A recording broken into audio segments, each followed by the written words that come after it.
வணக்கம். வேர்ல்ட் என்ற செய்திகளுக்காக நான் ஹரிணி. முதலில் தலைப்புச் செய்திகள்.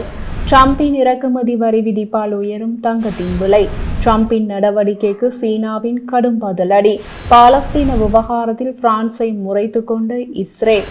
அமெரிக்கா கைவிட்ட நிலையில் உக்ரைனுக்கு ஐரோப்பிய நிதியுதவி. ஈரானிய அணு ஆலைகள் மீது அமெரிக்கா தாக்குதல். இனி விரிவான செய்திகள். சீனாவுக்கும் அமெரிக்காவுக்கும் இடையிலான வர்த்தக போரின் விளைவாக தங்கத்தின் விலை உயர்ந்து வருவதாக வெளிநாட்டு ஊடகங்கள் சுட்டிக்காட்டுகின்றன.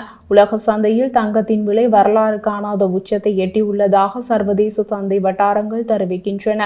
உலக சந்தையில் ஒரு அவுன்ஸ் தங்கத்தின் விலை இன்று 3200 அமெரிக்க டாலர்களை தாண்டியுள்ளது.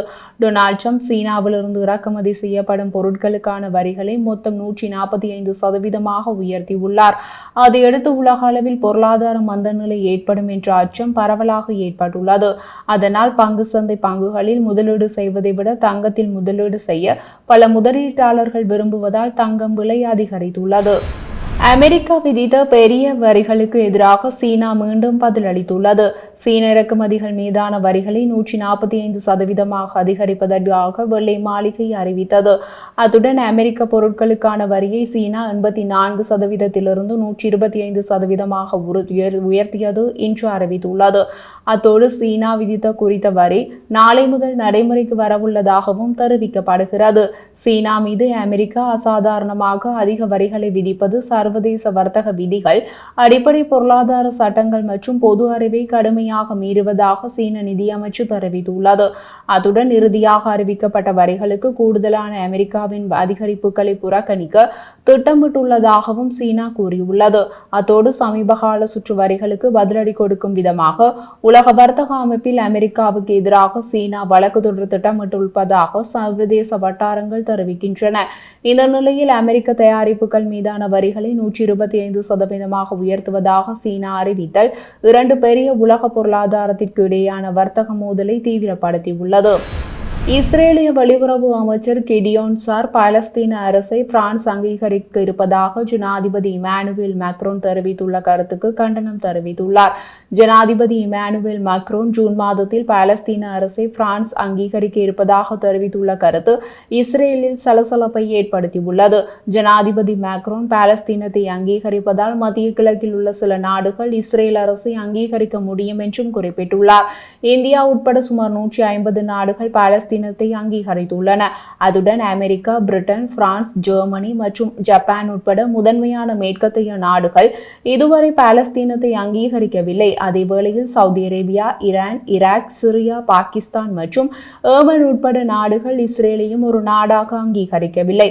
இந்த நிலையில் பிரான்ஸ் ஜனாதிபதி மேக்ரோனின் இந்த முடிவுக்கு இஸ்ரேலிய வெளியுறவு அமைச்சர் கிடியோன் சார் கண்டனம் தெரிவித்துள்ளதுடன் அது தீவிரவாதத்திற்கான வெகுமதியாக இருக்கலாம் என்றும் குறிப்பிட்டுள்ளார். அதனுடன் கற்பனையான ஒரு பாலஸ்தீன நாட்டை எந்த ஒரு நாடும் ஒருதலைபட்சமாக அங்கீகரிப்பது நாம் அனைவரும் அறிந்த யதார்த்தத்தில் தீவிரவாதத்திற்கான பரிசாகவும் ஹமாஸ் படைகளுக்கான ஒரு ஊக்கமாகவும் இருக்கும் என இஸ்ரேலிய அமைச்சர் தெரிவித்துள்ளார். இந்த மாதிரியான நடவடிக்கைகள் நமது பிராந்தியத்தில் அமைதி, பாதுகாப்பு மற்றும் நிலைத்தன்மையை ஒருபோதும் கொண்டு வராது என குறிப்பிட்டுள்ள அவர் நேரெதிரான விளைவுகளையே ஏற்படுத்தும் என்றார். உக்ரைனுக்கு 21 பில்லியன் யூரோ மதிப்புள்ள இராணுவ உதவிகளை அந்நாட்டுக்கான சர்வதேச நிதியத்தின் மூலம் ஐரோப்பிய நாடுகள் வழங்கியுள்ளன. உக்ரைன் ரஷ்யா நாடுகளுக்கு இடையிலான போர் 3 ஆண்டுகளை கடந்தும் தொடர்ந்து வருகிறது. இந்த போரை முடிவுக்கு கொண்டு வர ட்ரம்ப் முயற்சி மேற்கொண்டு வருகிறார். அத்துடன் இரு நாடுகளுக்கும் இடையிலான தாக்குதல் தொடர்ந்து கொண்டு இருக்கின்ற நிலையில் ஐரோப்பிய நாடுகள் உதவியுடன் உக்ரைன் இராணுவமும் பதில் தாக்குதல் நடத்தி வருகிறது. உக்ரைனுக்கு 21 பில்லியன் யூரோ மதிப்புள்ள இராணுவ உதவிகளை பிரிட்டன் தலைமையிலான உக்ரைனுக்கான சர்வதேச நிதியம் மூலம் வழங்கப்பட்டுள்ளது. உக்ரைன் மீது தாக்குதல் நடத்தும் ரஷ்ய ஜனாதிபதி புட்டினுக்கு அழுத்தம் கொடுக்கும் விதமாக இந்த முடிவை எடுத்துள்ளதாக பிரிட்டன் பாதுகாப்புத்துறை செயலாளர் தெரிவித்துள்ளார். மொத்தம் வழங்கப்படும் 21 பில்லியன் யூரோவில் 450 மில்லியன் பவுண்ட்ஸ் நிதியை பிரிட்டன் வழங்கியுள்ளது. அதனுடன் எஞ்சிய தொகையை உக்ரைனுக்கான சர்வதேச நிதியத்தின் மூலம் நோர்வே உட்பட ஐரோப்பிய நாடுகள் கொடுத்துள்ளதாக தெரிவிக்கப்பட்டுள்ளது. அமெரிக்காவின் மன்ஹாட்டன் நகரை சுற்றி சுற்றுலா பயணிகள் ஏற்றிச் சென்ற தனியார் ஹெலிகாப்டர் ஒன்று நியூயார்க் நகரத்தின் ஹன்சன் நதியில் வீழ்ந்து விபத்துக்குள்ளானதில் 3 குழந்தைகள் உட்பட 6 பேர் உயிரிழந்ததாக தகவல் வெளியாகியுள்ளது.